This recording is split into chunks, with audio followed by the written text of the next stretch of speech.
Ito mga kabali, ito yung pangalawa natin doon sa nag-walk-in sa atin. Kay pangalan nito, Alex. Ito naman ang model nito, 6'8". Bali, ganun din daw ang problema nito. Mahina rin daw humuli ng tilapia. Kaya tingnan natin, tanggalin natin top cover.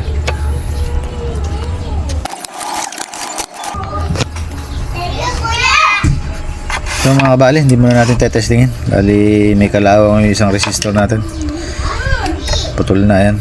Bali, palitan ko lang yun, saka natin testingin. Wala naman ako nakita ng lumobo, nasunog, pumutok. Ayan. Bali, palitan ko lang yung natin, 10K. Saka natin testingin.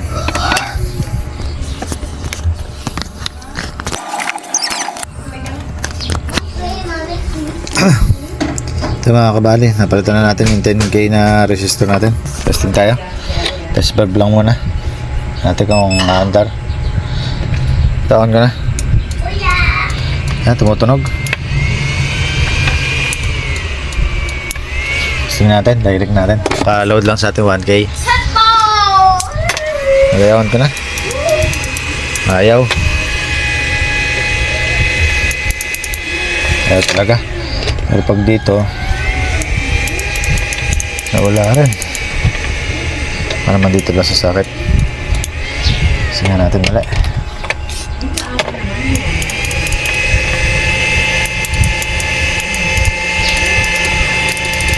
Ayaw. Try natin ng 500K.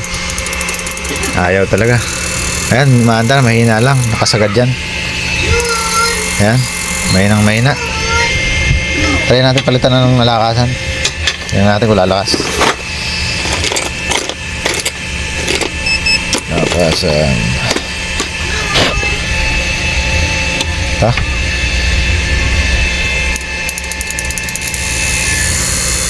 Ganun pa rin. Mahina. Ayan. Lumakas naman ng konti. Mahina talaga siya. Hindi nga siya nag-iinit.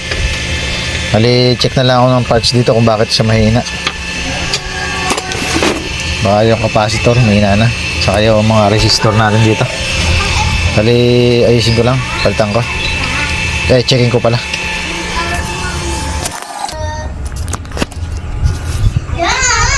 Bali, ito. Yung capacitor pala may problema. Ayan, 4.75 UF. Bali, ang rating na lang natin ito. Baba na. Ayan, nakakabit na. Ayun na, 1.3 na lang. Kaya pala ganun kahina. Bali, hindi na 4.7 ng 4.75 ang papalit natin. 4 UF na lang. Kasi mag-adjust naman tayo ng frequency dito. Saka yung protect. Bali, ayan, palitan ko muna to. Tapos testing ulit tayo.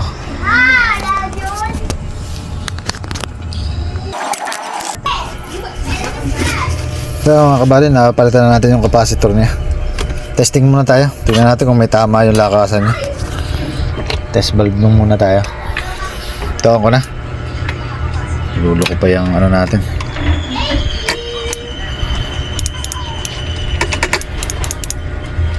Ayan ang mandar.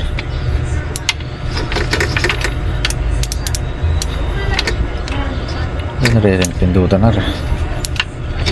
Direct na nga lang natin. Ito na lang gagamitin ko. Bago na talaga. Hindi pala nakatikip. Naloko na. Ayun. Balik na natin pindutan natin. Kaya pala ayaw mandar eh.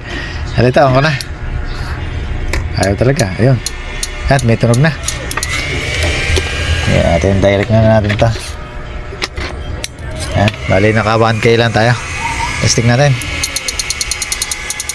Naku, may tama yung lakasan natin. Ay lumakas. Nakasagad na yan. Palitan natin ng ibang lakasan. Ito. Lagyan natin sa low. Ayan, mandar. Lagyan natin sa high. Ayan, malakas. Bali, obligado tayo magpalit ng lakasan. Palit muna tayo ng lakasan. Palitan ko lang. Ito kasi ro, kaya mga magsalita. Hindi ako kumakahuli. Bali ito, palitan na natin ng lakasan. Bali on na natin. Ayan, maandar, salo. Ito yung sahay. Tingnan natin sahay kung gaano kinakain. Tutin ko muna yung blower, maingay. Bali ito. Tayo na. Ayan. Makakain siya ng 26 ampere. 29. Tapos 342. Sagad yun. Bali yun, nasabay na rin natin ng adjust ng frequency dito sa resistor saka yung protect. Papalitan ko lang yun, resistor. Balik na lang ako pag may napalitan na. Kaya mga kabali, naikabit na natin yung resistor. Ayan. Testing na natin kung tumaas na yung kanyang kinakain sa baterya. Hali ito, yan, tumaas na 50 ampere, 690 watts. Bali, isa na lang kulang natin dito. Ito yung pampalakas ng tunog. Kabit lang natin.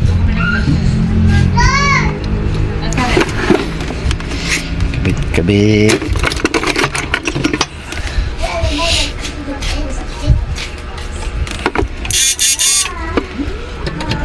Adjust. Yan, okay na. Bali, sa problema niya lang ito. Capacitor sa kalakasan. Okay na.